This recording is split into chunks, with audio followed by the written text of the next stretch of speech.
and it controls 9 counties. And they make the rules and control, if you will, the flow. So it's not a question of Bartlett or Ritter, their right to give or transfer the case. It's a higher authority who in turn has made this determination that procedurally it's going to go to these other counties. You know, again, in this instance, probably Dutchess, Westchester, and Rockland. Is that how they handle those counties also?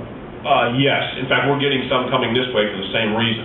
There are basically 2 justices in each county who are now sitting and hearing these tax cert cases. And there are justices, for instance, in Dutchess County, Westchester, Rockland, Putnam, etc., who are also running into conflicts for the same reason. They're catching tax certs where they may reside within the municipality in which the property is located. And again, the announcements are being made, and it's up to the litigants, the attorneys, to request that they recuse themselves. They are not automatically recusing themselves. Sometimes ethics or concerns are so evident and so potentially detrimental that a judge on their own volition will recuse themselves without any request. It's been determined within the night that this was the proper procedure to follow.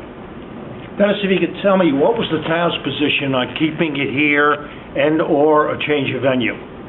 Town took no position. You took? Yeah, I did not, no, one way or the other. In each instance, I deferred to counsel, again, opposition counsel. In fact, I would even make it known to them, because again, right or wrong, as you all know, I've been here a long time.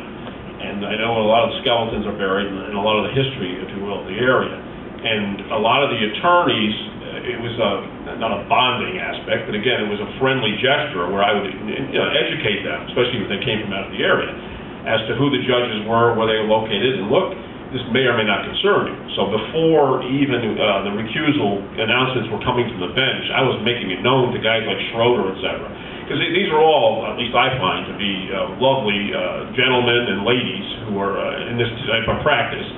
And I know how I would like to be treated if I showed up in Mineola someday and found out that the Republican or Democratic chairman was sitting behind the bench and I didn't know it.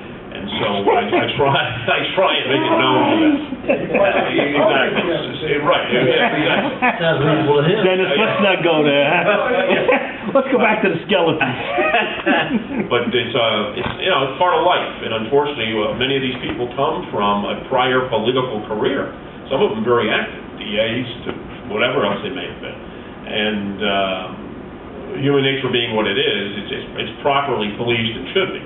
And either voluntarily or by the judges themselves, and in this instance even now, it's becoming more formalized in the judicial district. All right. That answered, Jerry? I'm glad I don't have to pay the bill for them. Yeah. Excellent, Dennis. Yeah, no, it gets complicated. Well, folks, thank you very much for coming. You practiced, didn't you? You had to go home and practice, not take part, you could say. Well, it's the executive session, my friend. Wow.